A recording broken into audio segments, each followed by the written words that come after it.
You ever notice how the people who avoid love the most are the ones who crave it the deepest?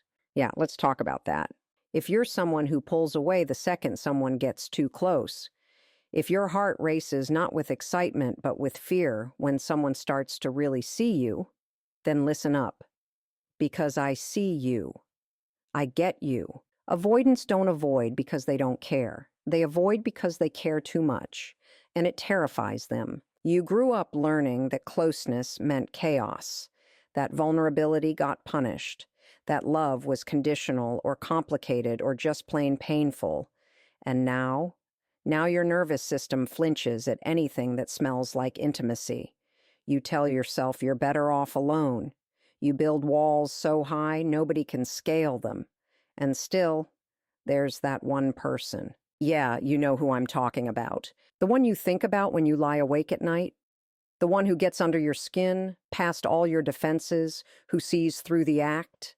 The one who makes you want to be brave, and also makes you want to run like hell. That person, that's who avoidants obsess over. Not because they're safe, but because they're real, because they challenge everything your fear is screaming at you. Because deep down, you want the connection. You just don't know how to hold it without losing yourself. But here's the truth. You won't lose yourself. You'll find a version of you that's stronger, more honest, more alive. Because avoidance isn't protection, it's prison. You think you're being strong by staying distant? Strength isn't shutting people out. It's letting the right ones in. And I know, it's uncomfortable. It's hard. You'll want to sabotage it, push them away, test them, retreat into your old patterns. But listen to me. Every time you run, you confirm your own lie, that you're unlovable. You're scared, and that's okay. Fear means you're on the edge of something important. So the next time you feel yourself pulling back from that one person who truly sees you, pause, breathe, let the discomfort come, let it pass, and stay just one moment longer. Because growth doesn't come from staying safe. It comes from choosing to try again, even when your past tells you to quit. You're not broken, you're healing. You're not hard to love. You're just learning how to receive it. And maybe, just maybe, that one person isn't here to hurt you. Maybe they're here to help you come home to yourself. You see someone who avoids eye contact when things get emotional, who seems fine being alone, who never starts the hard conversations and seems to disappear when things get too close, too intense, too real. It's easy to call them distant, cold, maybe even selfish.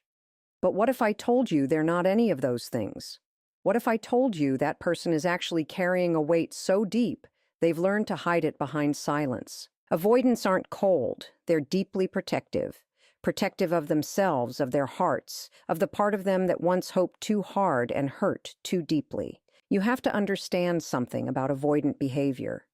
It's not about not caring. It's about caring so much that it feels unbearable. It's about emotions being so overwhelming, so uncontrollable, that the only thing that feels safe is shutting down, disappearing, retreating into solitude. It's not because they don't want connection. It's because connection feels dangerous. Most avoidant people didn't grow up in environments where vulnerability was safe. They weren't comforted when they cried.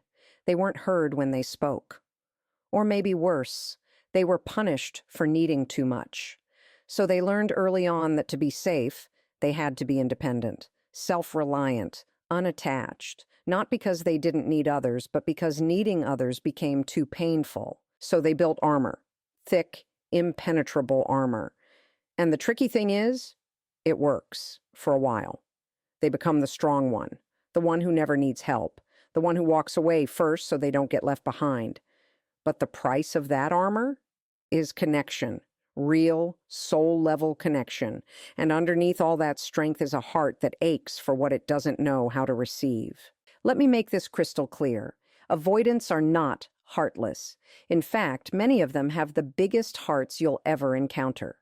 But those hearts are tucked behind years of pain, of protection, of carefully learned strategies to avoid the hurt they once couldn't handle. They've been through things you might never see. And because of that, they don't let people in easily. They test, they pull away. They analyze everything. They question every kind word, every gesture of affection, not because they don't want to believe in love, but because part of them already believes it will end. They will push you away just to see if you'll stay. They'll pretend they don't care just to avoid the vulnerability of showing how much they do. They don't know how to trust that someone could love the parts of them they were once told were too much or not enough. This is the truth. Avoidance is a trauma response. It's an adaptation.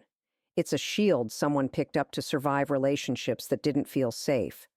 And the thing about survival mechanisms is they're brilliant until they start to keep you from the life you really want. And they know that. Avoidants often know they're pushing good people away. They know they sabotage closeness. They're not oblivious to it. In fact, they obsess over it. They lie awake at night wondering why they can't just be normal, why they can't let themselves accept love without questioning it, why they panic the second someone really sees them. They hate how they freeze, how they shut down, how they run. But when your body is wired to interpret closeness as danger, your brain reacts accordingly, and it takes work, real, consistent, emotional work, to unlearn that response. So if you're someone dealing with this pattern in yourself, you need to stop judging your reactions and start understanding them. You didn't choose this wiring. It was shaped by your experiences, but you do get to choose what you do with it now. You can start to recognize when the instinct to withdraw isn't actually keeping you safe anymore, it's keeping you stuck. You can notice when you're shutting down in a moment that calls for courage. You can pause, you can breathe, you can remind yourself, I'm not in danger, I'm just uncomfortable. And discomfort is not the same thing as being unsafe. If you're someone in a relationship with an avoidant person, I'm not telling you to accept emotional unavailability as your burden to carry. You're not here to fix them, but you do need to understand them if you want to love them. Love isn't about trying harder to break through someone's walls. It's about creating a space where they feel safe enough to lower them, bit by bit, moment by moment. And that kind of safety comes from consistency, from calm, from letting them come toward you in their own time instead of always chasing after them. Avoidants are not incapable of love. They're not incapable of intimacy. They're just scared of it. And fear makes people do strange things, things that look like indifference when they're really just signs of someone trying desperately to stay in control of a situation that feels overwhelming. What they need most is patience, compassion, and most importantly, accountability. Because understanding why you behave a certain way doesn't excuse it, but it does empower you to change it. So if you see yourself in this, know this. You are not broken, you are not cold, you are not beyond connection. You are protective. And that's not a flaw. That's a sign of how deeply you've been impacted by your past. But you don't have to live in protection mode forever. You can let people in, slowly, safely, and yes, it will be terrifying at first. You'll feel exposed. You'll want to run. But on the other side of that fear is a life that feels full, connected, real. The kind of life you've always wanted but never believed was possible for someone like you. And I'm here to tell you, it is. There's always that one person. You know exactly who I'm talking about. The one who makes your chest feel tight in a way that's not quite fear and not quite excitement, but something deep, something ancient. The one who sees you in a way no one else does. Not just the version of you that you've carefully curated for the world, the strong, independent, got-it-all-together persona, but the version of you you don't let anyone see. The scared part, the soft part, the part that's dying to be held, understood, loved without conditions. Avoidants don't obsess over every person who gets close. No, they obsess over this person. This one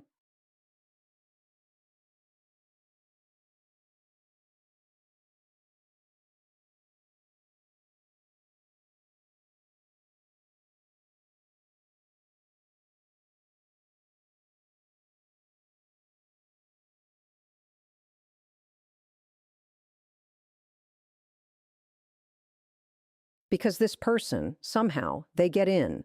They slide through the cracks in the armor. They don't push. They don't chase. They just stand there with open arms, and that's what makes them terrifying. That calmness, that patience, that refusal to flinch when the avoidant tries to pull away. It disarms them. It makes them feel vulnerable in a way they can't rationalize. And yet they can't stop thinking about them. Because this isn't just attraction. This isn't lust. This isn't we have fun together. This is different. This is that soul-level pull that makes you feel both found and exposed, that makes your body scream run while something deeper whispers, stay. This person represents everything the avoidant fears and everything they secretly long for. It's confusing, isn't it? To be drawn to someone who makes you feel safe but also completely unguarded, to crave closeness and dread it at the same time. To want their presence like air but panic when they get too close. That push-pull dynamic, it's exhausting, but it's real. And it's rooted in something so important. That person awakens your attachment wounds. They trigger the part of you that never got the love you needed. The part that learned to protect yourself by retreating. The part that deep down still believes that real love is either out of reach or too dangerous to hold on to. But here's the thing, the reason this person is so magnetic to the avoidant isn't because they're perfect. It's because they represent something transformational. They're a mirror. They reflect back the possibility of a life where you don't have to hide, where love doesn't mean chaos or abandonment, where being seen doesn't come with a cost. And that possibility, it shakes the avoidant to their core. Because now the game changes. You can't pretend you don't care anymore. You can't numb yourself with distraction. You can't stay in your comfortable bubble of self-reliance without feeling the ache of what you're missing. This person brings it all to the surface. They challenge your stories, the ones you've told yourself for years. I'm better off alone. No one really gets me. Love always ends. They'll leave once they really know me. This person says, without saying a word, what if that's not true? And that question haunts you. So what happens next? The obsession, the overthinking, the late-night replays of every conversation, every look, every tiny gesture. Because you're trying to figure out how someone could get that close without being dangerous. You're trying to make sense of your own emotional earthquake. You analyze their words, their silence, their presence, searching for the threat. But the threat isn't them. It's what they represent. They represent growth, vulnerability, love, and for the avoidant, those are foreign, even hostile territories. But here's the powerful part. This person doesn't just trigger fear. They trigger possibility. They become a lighthouse. Not perfect, not without flaws, but steady. And that steadiness begins to plant seeds of trust in a heart that has learned to expect disappointment. This person is the one you avoid and obsess over at the same time. You think about them constantly but flinch when they text. You miss them but cancel plans. You want to tell them how much they mean to you but instead send dry, distant replies. Why? Because wanting someone this much makes you feel out of control. And when your whole identity has been built around control, letting go, even a little, feels like danger. But let me tell you something. You don't obsess over this person because you're broken. You obsess over them because they've touched something true inside of you, something real. And that part of you is desperate to grow, even if the rest of you is still trying to hide. So maybe the question isn't, why am I obsessed with this person? Maybe the question is, what are they revealing about the kind of love I'm finally ready for? Maybe they're not the destination. Maybe they're the door. And you get to decide whether to walk through it. You can keep running. You can keep choosing safe distance, surface-level connections, the numbness of fine, or you can stay. You can stay with the discomfort, with the vulnerability, with the terrifying beauty of being seen. Because if you keep thinking about them, maybe it's not just because they matter. Maybe it's because you do. Avoidance feels like safety. It feels like control. It feels like peace, at least on the surface. When things get too close, too intense, too unpredictable, stepping back feels like the smartest choice, like self-preservation, like power. The avoidant tells themselves, I'm doing the right thing by pulling away. I'm protecting myself. I'm not getting hurt again. And in that moment, it feels like the truth. But here's what nobody tells you. Avoidance might feel safe, but it's not freedom. It's a prison. A quiet, comfortable, isolating prison. You lock yourself inside the illusion that distance equals control. That if you just keep your heart guarded, your world small, your feelings in check, then nothing can hurt you. And maybe nothing does hurt you, not in the way it used to. But nothing reaches you either. Nothing moves you. Nothing fills you. That kind of life becomes colorless, numb, muted. It's a life lived behind glass. Avoidance is seductive because it gives you a short-term escape from discomfort.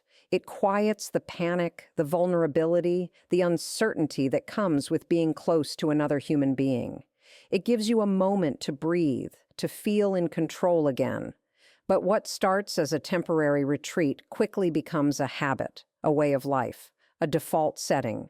And before you know it, you've trained yourself to run from the very thing you want the most: connection. Real connection is messy. It's unpredictable. It requires courage. It means letting someone see your flaws, your fears, your patterns.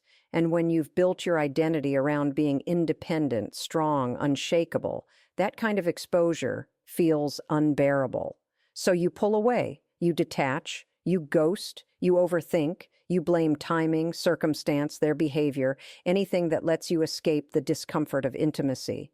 But deep down, you know, this isn't about them. This is about me. This is about the fear of being hurt again, the fear of being abandoned again, the fear of not being enough or being too much. And instead of confronting that fear, avoidance says, just don't get close. Problem solved. But avoidance doesn't solve the problem. It just delays the pain and prolongs the loneliness. You tell yourself you're safe, but you're not free. You're isolated. You're anxious. You're emotionally starving while convincing yourself you're fine. There's a part of you that's still a child standing in a room where love felt conditional or unpredictable or withheld. And that child learned, don't ask for too much, don't need, don't trust, don't expect. And that child is still running your relationships, still pulling the strings, still deciding what's safe. And yet, in moments of quiet, you crave something more. You want the closeness. You want the late-night talks, the honest laughter, the I see you and I'm not going anywhere kind of love. You want the safety of being held emotionally, not just physically. You want to stop pretending you don't care. But every time someone gets close enough to offer that, your instincts scream, run. That instinct isn't wrong. It's just outdated. It's based on past experiences that no longer define your present. Avoidance worked when you were in survival mode. It kept you from being shattered when connection meant pain. But now, you're not in survival anymore. You're in a different chapter of your life, and you deserve more than emotional self-sabotage. Avoidance tells you it's protection, but what it's really doing is keeping you stuck in a story that no longer serves you. It's stealing opportunities to grow, to heal, to love deeply, and be loved in return. It's keeping you from the one thing that will actually set you free: vulnerability. And here's the paradox. The only way to truly feel safe is to stop running from the fear, to face it, to sit with the discomfort of closeness, to admit this scares me, but I want it anyway. The kind of safety you're chasing through avoidance isn't real safety.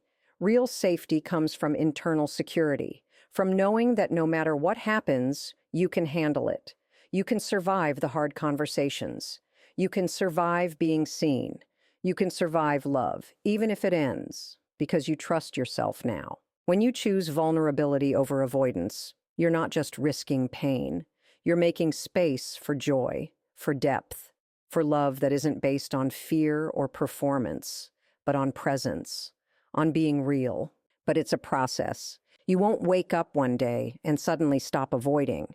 You'll feel the urge to retreat. You'll catch yourself shutting down. You'll want to cancel the plans, avoid the conversation, stay safe. That's okay. The goal isn't perfection. it's awareness. Start with small moments. Stay in the room 1 minute longer when you want to walk out. Say one honest thing instead of swallowing it. Let someone support you without apologizing for needing it. And when your body goes into fight or flight, breathe. Ground yourself. Remind yourself, I'm not in danger. I'm just healing. Avoidance isn't strength. It's a shield you no longer need. You are safe now. You are worthy now. You are allowed to be seen. And the life you truly want, the one with depth, intimacy, peace, it's not on the other side of avoidance. It's on the other side of showing up. So show up, not perfectly, not fearlessly, but honestly.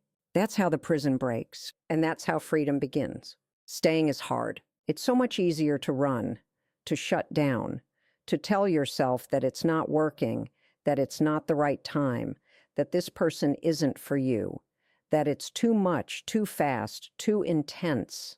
Avoidants are experts at this.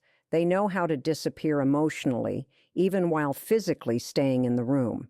They know how to make themselves unavailable without saying a word. And they tell themselves they're doing the right thing, that they're protecting themselves, that they're handling it. But what they're really doing is repeating a pattern. Avoidance didn't choose to become avoidant. It wasn't some grand decision. It was an adaptation, a way of surviving when love felt unsafe, when asking for affection got you rejected, when being vulnerable got you hurt. They learned to run, not out of cruelty, but out of self-protection. And over time, that running turned into a habit, into an identity, into a lifestyle. But healing, real healing, that doesn't happen when you run. It happens when you stay.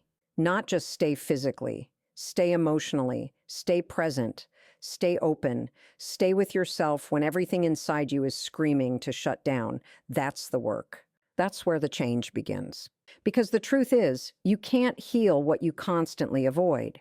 You can't grow from the patterns you refuse to face. You can't experience real love if you're never willing to be seen.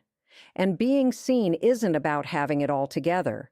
It's about letting someone witness you, in your fear, in your doubt, in your mess, and not fleeing from that experience.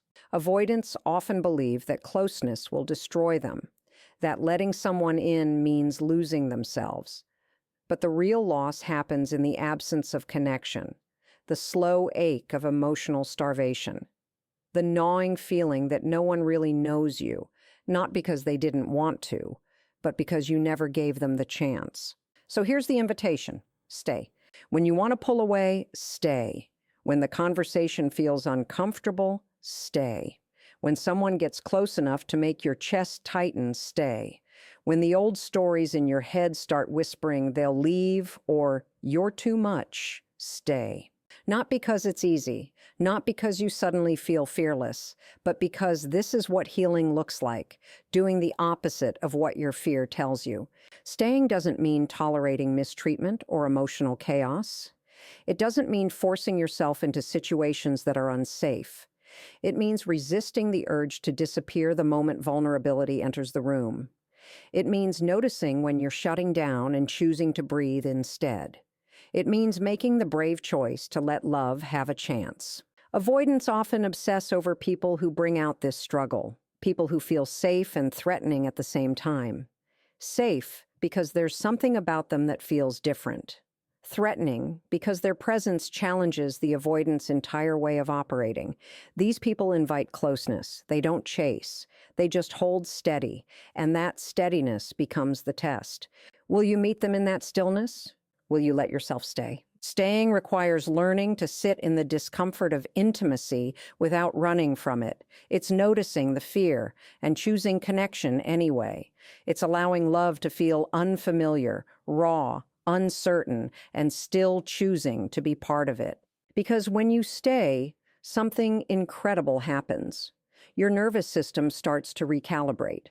You begin to realize that closeness isn't always a threat, that being vulnerable doesn't always lead to pain, that you can be seen and still be safe, that someone can know you and still choose you. But that can only happen if you give it time, if you show up long enough to let the truth of that relationship unfold. Avoidants want guarantees. They want to know it's going to work before they commit emotionally. But love doesn't work that way. Love requires risk. It requires discomfort. It requires courage. It asks you to step into uncertainty with your eyes open and your heart soft. And the truth is, no one can do this work for you. You can be in the most beautiful, secure, grounded relationship in the world and still sabotage it if you're not willing to stay. You can meet the most patient, understanding partner and still push them away if you keep listening to fear instead of possibility. The healing isn't in the partner, it's in the practice. The practice of staying, one moment at a time, one choice at a time, one breath at a time. And when you stay long enough, through the anxiety, through the doubts, through the fear of being hurt, you begin to build a different kind of safety, not the safety of distance, the safety of truth, of presence, of being known. You realize, I can handle this. I can handle closeness. I can handle love. That's the moment your old patterns start to dissolve. That's the moment your nervous system begins to settle. That's the moment healing takes root.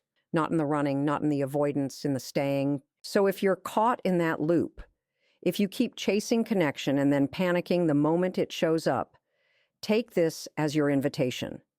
Don't let fear be the loudest voice in the room. Don't let the past write the next chapter. Don't keep building walls when what you really need is a door. Stay. It will feel foreign. It will feel terrifying. But it will also feel like freedom.